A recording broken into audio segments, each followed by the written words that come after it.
네, 안녕하세요. 최지희입니다. 제가 오늘 저한테 주어진 시간이 20분 정도의 짧은 시간밖에 주어지지 않아서요. 말을 좀 빨리 하도록 할게요. 저한테 이렇게 사실 20분 정도의 시간이 주어지면은요, 저는 한 일주일 전부터 고민을 좀 많이 합니다. 왜냐하면은 제가 이제 그래도 한 1시간 정도는 설명을 드려야지 제가 좀 하고 싶은 얘기를 다 하고 나갈 수가 있는데, 20분 동안에 어떤 얘기들을 그래도 좀 해드리면 도움이 될까 싶어서요. 가장 중요한 두 가지 포인트를 좀 짚어드리려고 합니다. 자, 일단은요, 수리 논술이 우리 주변에서 너무 로또다, 도박이다, 이런 얘기가 굉장히 많습니다. 일단 그런 얘기가 들리는 이유는 또 뭐고, 그러면은 합격하는 친구들은 어떤 특징을 가지고 있는지, 이런 것들에 대해서 좀 어머님들께 말씀을 드리고 싶어요. 자, 일단요, 수리 논술로 합격자가 왜 이렇게 안 나오는지. 근데 지금 저희 보시면은요, 작년 수강생이 894명이에요. 사실 코로나 때문에 많이 줄었습니다. 코로나 전에는 수강생이 한 1300명 정도 되었었는데요. 지금 코로나 때문에 아이들이 많이 좀 줄었어요. 전화된 학생이 893명이죠. 저희 조교들이 거의 목숨 걸고 전화한 것 같아요. 받을 때까지 계속 전화한 것 같아요. 그 중에서 309건의 학생들이 논술로만 합격한 친구들입니다. 네, 뭐 학종 이런 수시 다 제치고 논술로만 합격한 거예요. 그러면 지금 3명 중에 1명 이상꼴로 지금 합격을 했다고 보셔도 되는 거거든요. 사실 이 성적이요, 굉장히 경이로운 논술 합격률입니다. 그럼 저희 반에서는 어떻게 이런 합격률을 얻어낼 수 있었는지 그런 얘기들을 좀 해드리고 싶어요.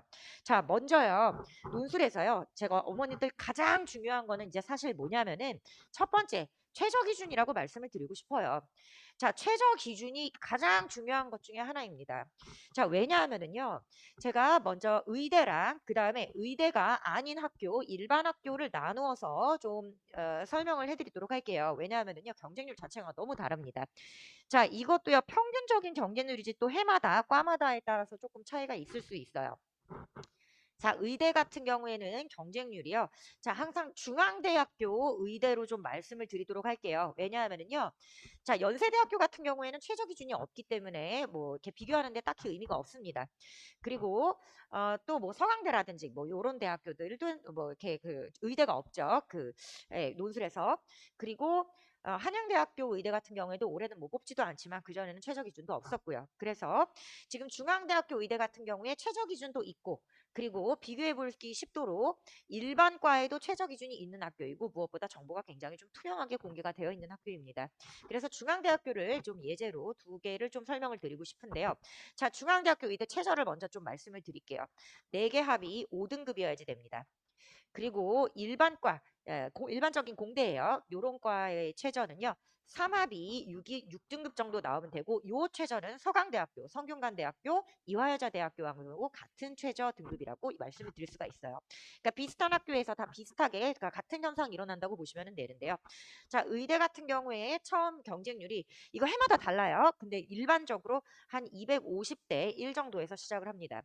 자, 그러면은요, 우리가 이제 그 대학교 원서 지원을 언제 하게 되면은 9월 모평 보고 나서 약 일주일 정도 후에 이제 원서 접수를 하게 됩니다. 그러면은 어쨌든 이 친구는요, 내가 6월 평가 모의고사 등급도 알고 있고, 그리고 9월 모평에서도 정확한 등급은 아니지만 가등급 정도는 알고 있는 상황이에요. 자, 그러면은 이 친구들이 이제 어느 정도는 그래도 내가 최저를 맞출 수 있다는 가정하에 지원을 할 건데요. 그러면은 여기에서 최저를 맞추는 친구들이 얼마나 될 것 같으세요? 그래도 내가 6, 9월 성적을 어느 정도 알고 있는 상황에서 지원을 하는 거기 때문에 한 8, 90%는 최저를 맞출 것 같으시죠? 정확하게 그 반대입니다. 의대 같은 경우에는 특별히 10%도 채 못하는 애들이 최저를 맞추게 돼요. 90%가 넘는 친구들이 최저를 맞추지 못합니다. 그래서 경쟁률이요, 한 25대 1 정도까지 내려갑니다. 이게 현실이에요. 대부분의 친구들은 사실 최저를 맞추지 못하고 있어요. 자, 그 다음에 일반과에 대해서도 한번 보실게요. 일반과도 이것도 과마다 굉장히 좀 다른데요. 일반적으로 경쟁률이 60대 1 정도 되고, 요 일반과 같은 경우에는 최저 맞췄을 때, 자, 3합 6이에요. 그러면 어느 정도 좀 리즈너블한, 맞추기 좀 괜찮은 최저 기준 맞죠? 그런데 실제로 요거 맞추는 친구들도 마찬가지로요. 한 70% 정도의 친구들이 최저를 못 맞춰요. 70%, 75% 정도 되는 친구들이 최저를 맞추지 못합니다. 자, 이게 현실이에요. 그러면은요, 어머님들께서 보시는 대부분의 논술에 떨어진 친구들은 실제로 이 친구가 가서 논술을 쓰고 나왔건 요구에 상관없이 최저 기준을 사실은 못 맞춰서 대학교 시험조차 못 보러 간 친구들이 대다수입니다. 그래서 제가 이 얘기를 좀 해드리고 싶었어요. 자, 최저 기준을 그러면은 또 어떤 친구들은 이런 식으로 하세요. 아, 그럼 최저 기준을 맞추는 게 중요하니까 논술은 하지 말고 6, 9월에 최저 기준 맞추려고 노력을 해야지라고 하시는데요. 제가 항상 드리는 말씀이 있어요. 절망감을 드리고 싶은 거는 아니지만 맞추려면은 진작에 맞췄어야 된다고 말씀을 드리고 싶어요. 이제까지 못 맞췄는데 지금부터 노력해서 사실 맞추겠다는 거는요. 그거는 솔직히 제가 그렇게 할 수 있는 친구들은 거의 못 봤습니다. 솔직히 말씀드려서 이거는 정말 현실을 좀 냉정하게 파악을 하셔야 되는 게요. 처음에 보셨던 등급보다 떨어지지나 않으면 사실 다행입니다. 자, 제가 이 얘기도 잠깐만 좀 해드리고 넘어갈게요. 제가 얼마 전에 저희 이제 홍영용 그룹장님이랑 같이 좀 얘기를 한 부분 중에 하나인데, 이 수능에는요, 특히 코로나 때문에 조금 이게 더 심해진 경향이 있는데, 실제로 6, 9월 모의고사가 보통 이제 자기의 수능 점수라고 생각을 하시면 되는데, 작년 같은 경우에는 더 떨어졌습니다. 그거는 왜 그러냐면요. 수능업자들이 코로나 때문에 많이 생겼어요. 이 수능업자들이라고 하면은 어떤 친구들이냐면요. 수능에 최적화되어 있는 친구들, 예를 들면 스카이를 현재 다니고 있는 친구들, 이과 친구들, 그리고 지방대 의대를 다니고 있는 친구들, 그리고 인서울권이지만 조금 안 좋은 의대를 다니고 있는 친구들, 얘네들을 이제 수능업자라고 하는데요. 자, 작년에 강남대성에서 그 수학 1등급 예상했던 학생 수를 좀 보실게요. 수학 100점, 1등급이란다. 100점으로 예상했던 학생 수를 좀 보실게요. 수학 만점자 예상했던 학생 수가요. 예상치가 1300명이었어요. 그런데 실제로 뚜껑 열어놓고 보니까요. 실제 100점을 맞은 학생들이 몇 명이었을 것 같으세요? 무려 2,702명입니다. 이렇게 예상이 빗나간 적이 없었어요. 이게 지금 현재 작년 현실입니다. 그러면은 이 1,400명이 다 어디서 태어나왔냐? 얘네들은요, 6개월 모의고사도 보지 않았고, 그리고 재수학원도 다니지 않은 친구들이라는 거예요. 자, 그러면은 학원도 안 다니고 혼자 공부해서 이렇게 나왔을까요? 얘네들이 업자라는 그 애들이에요. 제가 아까 말씀드렸던 이미 스카이를 다니고 있는 친구들. 자, 사실 스카이를 다니고 있는 친구들 중에서도요, 제가 이제 그 대치 시대인재 재종반에서도 수업을 했었고 옛날에 강남대성에서도 수업을 했었는데 실제로 이 서울대학교 수학과 카이스트 수학과를 다니고 있는 친구들도 꽤 많습니다. 작년에 이제 수업했던 그 의대반 수업을 했던 친구들 중에서도 카이스트 수학과를 다니고 있었던 친구도 있었고요. 자, 그런 애들이 그렇게 학원을 다니고 있는 애들도 있지만요. 사실 어떤 식으로 공부를 해야지 내가 수능 점수가 제대로 잘 나오는지를 알고 있는 친구들이기 때문에 이 친구들 같은 경우에 학원을 안 다니고 독학을 하는 경우가 굉장히 많은데 문제는요. 코로나 때문에 이 대학교들이 비대면 강의로 전환을 하게 되는 경우가 많아지면서 얘네들이 이런 식으로 수능 준비를 하기가 굉장히 쉬워졌어요. 그래서 사실 6, 9월 모의고사에조차도 참여를 하지 않고 있기 때문에 실은 6, 9월에 최저를 제가 맞춘 학교만 지원을 하라고 말씀드리지만 솔직하게 말씀드려서는요. 그거보다 조금 더 안전하게 지원을 하시라고 말씀드리고 싶어요. 최저 기준 맞추실 때에는요. 자, 그러면은 수학 100점 만점자가 이렇게 말도 안 되는 차이를 보였죠. 수학 1등급 예상치를 한번 보실게요. 자, 이것도 강남대성에서 발표한 자료인데요. 왜 시대인재에서는 그럼 발표를 안 하냐? 시대인재는요. 지금 강남대성이라든지 아니면은 뭐 중앙 뭐 UA 이런 데처럼 입시 자료 같은 것을 자체적으로 발표를 하고 있지는 않습니다. 그래서 많은 사이트들이요. 작년에 수학 1등급 예상 컷으로 잡았던 게 82점이었어요. 수학 문제 상당히 어렵게 출제되었다는 건데요. 그럼 이게 예상 컷이었고요. 그럼 실제 수학 1등급 컷이 몇 점 정도였을 것 같으세요? 이것도 이렇게까지 차이가 많이 난 애가 없었는데요. 무려 89점입니다. 자, 이렇게까지 7점 차이가 난 적도 없었고요. 만점자 예상이 이렇게까지 차이가 났던 적도 없었어요. 역대 최고입니다. 이 차이는요. 그래서 이 현상이 어디서 좀 벌어지고 있는 거냐면은 원래부터 수능업자들은 있었어요. 원래부터 스카이를 다니고 있던 친구들은 다시 한번 의대를 가기 위해서 다시 한번 뭐 연고대를 다니고 있던 친구들은 서울대를 가기 위해서 지방대 의대 다니고 있는 친구들은 인서울로 의대로 들어오기 위해서 다시 보는 경우는 많았지만 이렇게까지 역대급으로 많았던 적은 없었단 말이에요. 그거는 이제 이제 비대면 강의 때문에 이렇게 되었을 확률이 굉장히 높고요. 그래서 제가 어머님들께 말씀을 드리는 게, 아, 우리 애는 여러분 어머니 최저만 맞춘다고 해서 논술로 합격을 할 수 있다는 게 아니에요. 합격할 가능성이 훨씬 올라갈 뿐이지 최저를 맞추고 난 다음에는 또 그 안에서의 리그가 펼쳐지게 됩니다. 일단 그래서 기본적으로 최저를 맞춰야 되는데, 제가 여기서 가장 해드리고 싶은 거는 일단 기본적으로는 최저조차 맞추지 못하면서 아, 역시 논술은 힘들어 라고 하는 친구들이 너무 많이 돌아다닌다는 거예요. 그러면 이제 얘네들이 왜 그런 얘기를 하면서 돌아다니게 되느냐. 솔직히 말해서요. 내가 지원한 학교의 최저 기준 등급이라는 거는 말 그대로 정말 최소한의 자격 요건을 갖추면 되는 거긴데, 그것조차 맞추지 못했다는 얘기를 사실 밖에 나가서 하는 거는 굉장히 조금 창피한 일입니다. 그렇기 때문에 저한테는요, 부모님이든 아이들이든 와서 굉장히 솔직하게 얘기해 주기 때문에 저는 굉장히 이 현실을 좀 적나라하게 보고 있어요. 그런데 이제 우리 부모님이라든지 아이들 같은 경우에는요, 고 또래 집단, 그리고 부모님들 집단에서는 우리 애가 6개 학교를 썼는데 4개 학교에 최저를 맞추지 못했어요. 그래서 시험도 못 보러 갔어요.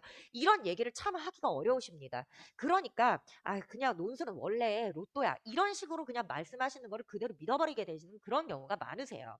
자, 그래서 일단 좀 현실을 좀 분명하게 파악하셔야 되는데요. 그래서 이제 제가 저런 경이로운 합격률을 만들어낼 수 있는 이유 중에 하나는요. 뭐 물론 잘 가르쳐서도 있겠습니다만은 아이들한테 계속적으로 얘기를 합니다. 이거 진짜 6개 중에 한 5개, 4개 학교를 시험을 최저를 못 맞춰서 못 보러 가는 경우가 대부분이니까 이거는 정말 안 된다. 이거는 절대 쓰지 말아야 된다. 이런 얘기를요. 1년 내도록 계속 세뇌를 시킬 거예요. 일단 거기에서 합격률이 많이 올라갑니다. 어머니 나중에 진짜 한번 보세요. 정말 6개 학교 중에 4개 학교, 5개 학교 정도를 최저를 못 맞춰서 가는 경우가 정말 많습니다, 어머니. 자, 그리고요. 두 번째로는요. 내가 지원했을 때 실력에 맞는 과를 잘 선택을 하셔야지 되세요. 자, 어머님들께서 이제 실제로요. 9월 달에 아이들이 이제 평가원 모의고사를 보고 난 다음에 엄청난 충격이 오십니다. 왜냐하면 이걸 말도 안 되게 6개 수시를 일주일 동안 고민을 해서 적어내야 지원을 해야 된다는 게 일단 믿기지가 않아요. 왜냐하면요. 지금은 아마 잘 모르실 거예요. 대학교 막상 들어가서 논술로 지원할 수 있는 과들을 보면은 이건 도대체 학교마다 가지고 있는 과들도 다 너무 다르고요. 그리고 학교마다 가지고 있는 과들도 다르지만 도대체 이 과에서 뭐를 하는지도 잘 모르겠고 이 과가 높은 과인지 낮은 과인지도 잘 모르겠습니다. 그리고 여기가 그러면은 논술로 어느 정도의 우리 애가 가능성이 있는 건지, 그러면은 뭐 전화기, 전자공학과, 그리고 화학공학과, 기계공학과, 신소재공학과 이런 데가 취업률이 높다고는 하는데, 그러면은 왠지 경쟁률도 셀 것 같은데 우리 애가 그러면은 통과할 가능성은 어느 정도가 있는 건지, 그럼 우리 애는 1등급이니까 아무 데나 써도 되는 건지, 우리 애는 2등급이니까 어느 정도까지 쓸 수 있는 건지, 이런 거에 대해서 말도 안 되게 고민이 많으실 거란 말이에요. 그래서요, 보면은요, 정말 원서를요, 대충 쓰는 분들이 너무 많습니다. 원서를 정말 예쁘게 잘 쓰셔야 돼요. 자, 제가요, 한양대학교를 예로 하나 좀 보여드리도록 할게요. 자, 논술 시험이요. 좀 많이 쉽게 나왔을 때는 다 점수가 높기 때문에 논술 시험이 그렇게 쉽지 않게 나왔을 때에 지금은 이제 저기 공개하고 있지 않은 자료인데요. 요거를 지금 보시면은 지금 뭐 이렇게 좀 잠깐 좀 튀는 과들은 간혹 있습니다. 원자력공학과 원래 굉장히 높은 과인데 어느 해에는 뭐 40점대를 합격하기도 했었죠. 요거는 이제 빵꾸난 거예요. 애들 무서워가지고 지원 못한 거고, 요런 거를 우리 아이가 뭐 맞춰서 들어가기는 사실 좀 힘들고요. 일반적으로 낮은 과랑 높은 과들이 있는데, 여기서 보시면 이제 일반적으로 낮은 과라고 하면은 생활과학대학에 있는 요런 과들이에요. 보시면은 60점대 점수로 합격을 하고 있죠. 그리고 일반적으로 가장 높은 과라고 하면은 수학교육과 그리고 수학과라고 말씀을 좀 드릴 수가 있어요. 그래서 보시면은요, 같은 점수로 학교를 들어가는데 어떤 과 같은 경우에는 뭐 70점대의 점수, 그리고 어떤 과 같은 경우에는 90점대의 점수로 들어가고 있고, 사실 어머니 생각해 보세요. 70점대랑 90점대의 점수라는 거는 사실 엄청난 차이입니다. 그래서 우리 아이가 어느 정도의 논술을 좀 쓰는 친구인지를 생각해 보시고, 얘가 예를 들어서 한양대학교 걸로 시험을 봤을 때 한 70점 정도의 논술을 쓰는 친구이다. 아, 그러면은 가장 낮은 과들만 좀 지원을 지원을 해야 되겠구나. 그리고 예를 들어서 한 80점 정도의 논술을 쓰는 친구이다. 그러면 공대 중하위권 정도까지 지원을 할 수 있겠구나. 한 90점대 정도 논술을 쓰는 친구이다. 그럼 가장 높은 다이아몬드라든지 수학과나 수학교육과는 빼놓고 지원할 수 있겠구나. 이런 식으로 좀 생각을 하셔야지 이거를 그냥 무작정 무턱대고 마음에 드는 과를 넣어버리시면 안 된다는 거예요. 자, 그러면은 그 구분은 어떻게 하느냐? 이거는 사실 등급으로도 좀 구분이 좀 힘듭니다. 이거는요, 사실 그 아이를 가르치고 있는 논술 강사밖에는 이 아이의 논술 실력을 평가할 수가 없어요. 제가 작년에 두 아이의 예제를 하나 좀 보여드리도록 할게요. 자, 두 아이를 좀 가지고 와봤는데요. 자, 요게 이제 첫 번째 아이입니다. 지금 보시면은요, 여기 진단평가에 나와 있는 6개월 점수가 크게 마음에 들지가 않아요. 솔직하게 말씀드려서 지금 성균관대, 서강대, 중앙대, 이대 최저 다 못 맞추고 있는 친구예요. 3합 6인 학교를 못 맞추고 있고요. 근데 지금 이 친구가 받은 점수 한번 보시겠어요? 요 짙은 파란색 그래프가 이 친구가 실제로 받은 점수인데 보시면은요, 굉장히 좀 높게 솟아 있어요. 자, 이따가 근데 높은 건지 잘 모르시겠죠? 비교군이 없어서 제가 이따가 비교할 학생도 하나 좀 보여드리도록 할게요. 자, 근데 이 친구 같은 경우에는요, 사실 솔직하게 말씀드리자면 거의 의대급의 논술을 쓰는 친구입니다. 그런데 안타깝게도요, 지금 근데 보시면은요, 수학이 3등급이랑 2등급이에요. 그러면은 이 친구의 등급만 봐서는 그런 논술을 쓸 수 있을 것 같은 친구로 보이지가 않지만 실제로 이 친구는요, 말도 안 되는 논술을 쓰는 친구예요. 자, 그리고 얘 지금 보시면은 1월부터 들었음에도 불구하고 그렇게 귀에 딱지가 않도록 세뇌 교육을 받았음에도 불구하고 6개 중에 4개 학교는 6월에 최저 못 맞춘 학교를 쓰겠다고 하고 있어요. 제가 이제 주로 하는 일 중에 하나는 이런 아이들을 설득하는 역할을 맡게 됩니다. 자, 그래서 근데 보면은요, 제가 설득해야 되는데 9월에 보면은 보통 학생들과 학부모님이 저를 설득하려고 하세요. 저를 설득해서 그 원서를 쓰셔도 된다는 소리가 나오게끔 자꾸 하려고 하시는데 저는 설득이 안 됩니다. 자, 그래서 이제 이 친구한테는 제가 그러면은 너 같은 경우에는 지금 정시로 넘기면은 진짜 큰일 나는 거니까 일단은 도저히 포기를 못 하겠으면은 이 6개 중에 자, 최저 없는 연세대학교랑 한양대학교는 좋아요. 다만 수학과도 합격 가능성이 있지만 한양대학교 수학과 아까 보셨으면 알겠지만 너무 높기 때문에 한양대학교 수학과는 좀 낮춰주고 그리고 정말 죽어도 써야 되겠으면은 난 솔직히 이거 4개 쓰는 거 다 나는 권유하지 않지만 죽어도 써야 되겠으면은 이 4개 중에 2개는 네가 마음에 드는 거 써보고 그리고 2개 합이 5등급인 학교는 맞출 수가 있을 것 같으니까 나머지 2개는 2개 합이 5등급인 경희대학교, 숙명여자대학교, 동국대학교, 건국대학교 그리고 세종대학교 요런 데서 좀 골라서 써보자라고 이제 컨설팅이 들어갔던 학생이에요. 자, 그래서 지금 이 친구 보셨으면은요. 자, 수학 3등급, 2등급 나오고 있는데 사실 논술을 엄청나게 잘 쓰는 친구였죠. 자, 그 다음 친구 한번 보실게요. 얘 지금요. 수학 3등급 1등급이고요. 심지어 1등급인데도 하나밖에 안 틀린 1등급이에요. 92점도 아니고 96점이거든요. 네, 저기 21번 문제 하나 틀린 친구이고요. 그리고 지금 이 친구 보시면은요. 무려 가장 높은 의대 최저까지 다 맞추고 있는 친구예요. 그런데 아까 그 친구랑 점수 비교해 보시겠어요? 이제 조금 보이시죠? 자, 이 친구는요. 솔직히 말씀드려서 연대 공대급의 논술도 사실은 좀 쓰기 힘든 친구입니다. 연대 공대를 만약에 쓴다고 하더라도 좀 낮은 공대로 써야 되는 친구예요. 자, 그러면은 제가 이 친구한테는 어떤 컨설팅을 좀 해줬었냐면은 일단은 올 1등급이 거의 지금 나와주고 있는 상태이기 때문에 이 친구는 사실 1차에 있는 수시는 또 쓰면 안 되는 친구예요. 연대는 1차 수시죠. 그래서 연대에 납치되면 안 되는 친구. 그래서 일단은 연대 논술은 쓰지 말고 그리고 뒤쪽에 있는 학교들 2차에는 혹시 수능을 망칠 경우에 대비를 해서 뒤쪽에 있는 3합이 6등급인 서강대학교라든지 이제 요런 학교들로 좀 일단 좀 써보는데 그런데 이제 이 친구가 제가 볼 때 조금 써볼 만한 데는 이제 어디냐면은요 중앙대학교 약대였어요. 왜냐하면은요 중앙대학교 약대가 약대 중에 최저가 제일 높습니다. 4합 5등급이거든요. 그럼 솔직히 애들이 4합 5등급이 나오면요 다 의대 쓰려고 하지 약대를 쓰려고 하지 않아요. 그러면은 이제 이게 이 친구한테는 오히려 굉장히 좋은 기회라고 할 수가 있고요. 그리고 만약에 너가 의대나 수의대에 관심이 있다면 경북대를 써보는 거는 어떠니? 라는 그런 좀 조언이 들어간 친구였어요. 왜냐하면요 경북대 같은 경우에도 다른 의대랑 굉장히 좀 시험이 많이 겹치면서 경북대, 의대, 치의대, 수의대가 한 달 시험을 보기 때문에 정말 잘하는 친구들은 거의 다 의대 쪽으로 빠집니다. 그러면 이 친구가 솔직히 말해서 의대급의 논술을 쓰는 친구는 아니기 때문에 일단은 그 친구들을 좀 피해가야 되는 전략을 좀 구성을 해야 되는 친구예요. 그래서 만약에 어쨌든 지금 최저가 좀 많이 아까운 상황이기 때문에 이 최저를 지키려면은 자, 경희대학교도 의치함 다 같은 날 같은 시간에 시험을 봅니다.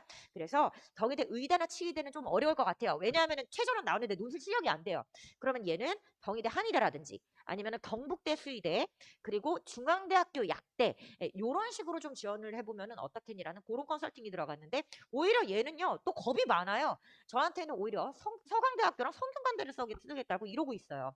애들마다 성향이 이렇게 좀 다 다릅니다. 그리고 제가 말씀드리고 싶은 거는요. 등급만 봐서는 애가 논술을 어느 정도 쓰는지를 알 수가 없다는 거예요. 그래서 이제 저희 반 같은 경우에는 한 달에 한 번씩 일주일에 한 번씩 물론 저기 논술 답안지 작성과 첨삭은 들어가요. 한 달에 한 번씩 이런 식으로 논술 모의고사를 봐서 성적표를 이렇게 나눠드리게 될 거예요. 그래서 이제 뭐 이 친구가 어느 단원에서 뭘 틀렸고 이제 이런 것들과 같이 이 친구의 이제 누적 성적 분포 이런 것들을 이제 좀 드리게 될 건데 근데 이제 저런 성적 분포를 드리는 이유는요. 사실 어머니들 보시라고 드리는 게 아니라 제가 보기 위해서예요. 제가 이제 나중에 9월 달에요. 아이들이 아무리 많아도 제가 최대 500명까지 상담을 해봤거든요. 제가 아무리 아이들이 많아도 사실 요 친구들요. 원서를 하나하나 다 잡아줄 거예요. 그래서 처음에 이제 요게 저랑 같이 9월에 상담하실 때 쓰는 이제 엑셀 파일인데요. 먼저 일단 내가 가고 싶은 학교 먼저 쭉 써오라고 할 거예요. 내가 가고 싶은 학교, 가고 싶은 과, 그리고 거기에서 자 지금 이렇게 보시면은 좋습니다. 나온 거는 그대로 써도 좋아라는 거예요. 그리고 지금 보시면은요, 뭐 엄청 뭐가 지금 수정이 많이 들어가야 되는 상황이죠. 여기에서 계속 고쳐가면서 갈 거예요. 그러면은 이제 계속해서 궁금증이 생기실 거예요. 자 서강대학교 수학과 뭐 6구 모두 최저 안 된다고 했어요. 그리고 이 친구한테는 4개 중에 2개 정도는 네가 원하는 데를 한번 써봐. 그리고 2개는 2합 5인대로 좀 달리 생각을 좀 해보자. 이런 식으로 좀 들어갔죠. 그럼 또 거기서 여러 가지 고민이 생긴단 말이에요.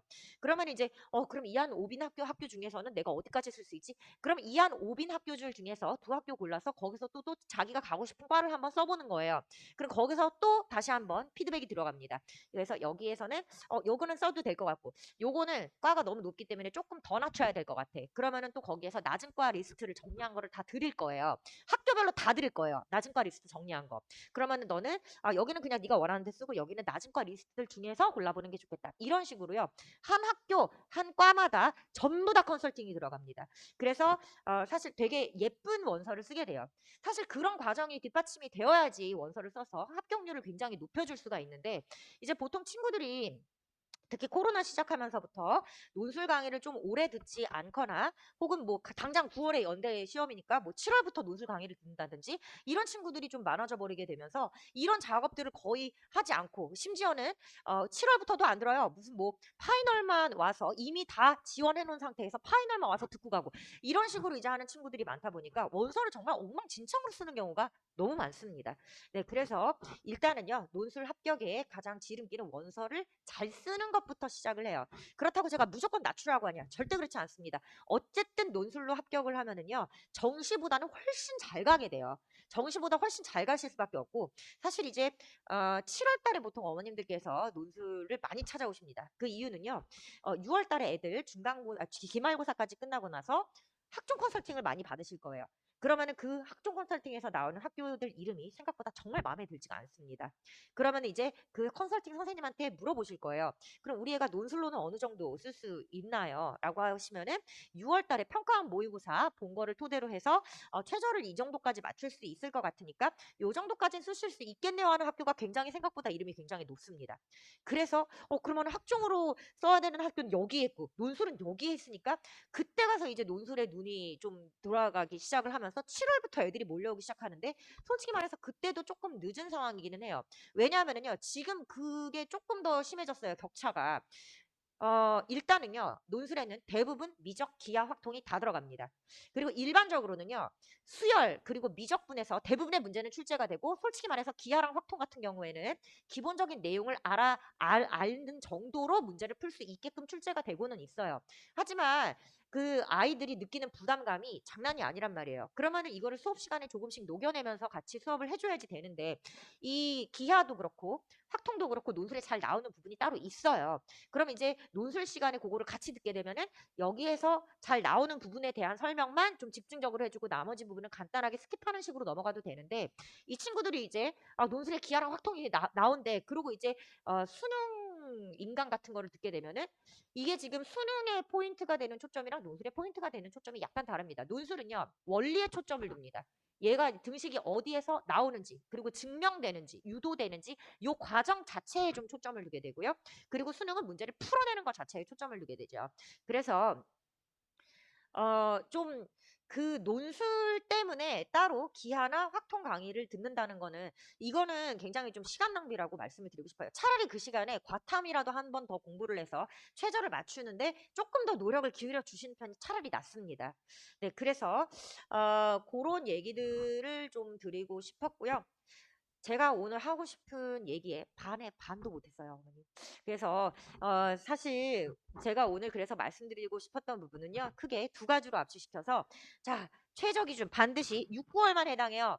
6, 9월에 최소한 6, 9월에 최저를 맞춘 학교들로 시험을 보자. 사실 수능에서는요, 더 맞추기 힘듭니다. 작년에 요 결과로 확실하게 보여지고 있어요. 수능에는 더 맞추기 힘들고, 그 다음에 요거를 아이가 합격할 만한 과를 지정해 줄 수 있는 거는 그 아이를 가르치고 있는 담당 논술 선생님밖에 없다는 거.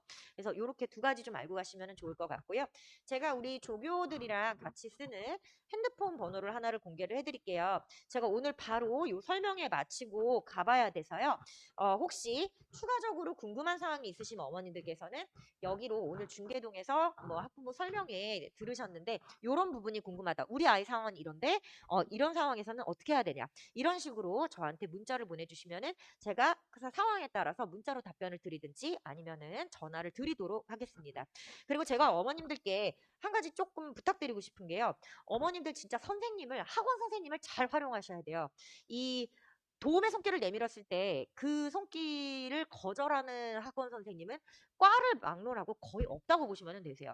근데 어머님들께서요, 조금 소극적이고 좀 소심하신 경우도 굉장히 많으세요. 아이들은 원래 좀 내성적이고 아직 좀 애기들이기 때문에 낯가리고 좀 소심한 거는 어쩔 수 없는데 어머님들께서 좀 적극적으로 많이 알아보시고 자꾸 물어보시고 그리고 뭔가 좀 단순한 질문이 생겼는데 이거 질문만 너무 한 줄 띡 보내놓으면은 너무 좀 무리한 게 아닌가? 전혀 그렇게 생각하실 필요 없고요. 누가 됐든지 간에 주변에 도움을 얻을 수 있는 분이 있으면은 그 분께 좀 이렇게 뭐 핸드폰 번호 같은 거 알아두셨을 때 보통 이제 학원 선생님들은요, 자기 수업을 듣지 않는 친구들이 상담이 오거나 그렇더라도 좀 친절하게 자기가 알고 있는 선에서 대답을 해주시고 그리고 이제 정말 제대로 된 강사라면은요, 내 분야가 아닌 내가 잘 모르는 분야에 대해서 질문이 들어왔다면은, 그거는, 저는 논술에 대해서는 잘 알고 있지만 학종에 대해서는 잘 모르기 때문에 학종은 따로 이런 쪽에 질문을 하셔야 될 것 같고, 논술은 이렇습니다. 이런 종류의 대답을 해주실 거란 말이에요.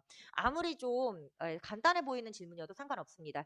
저한테 이런 질문을 하신 어머님도 계세요. 1차 수시와 2차 수시의 차이가 뭐냐고 질문하신 분도 계십니다. 그런 질문도 들어오고요. 어머님들께서 상상하시는 것 이상으로 굉장히 좀, 이것도 모르고 계시네? 싶은 그런 질문들도 정말 많이 들어오고 있으니까요.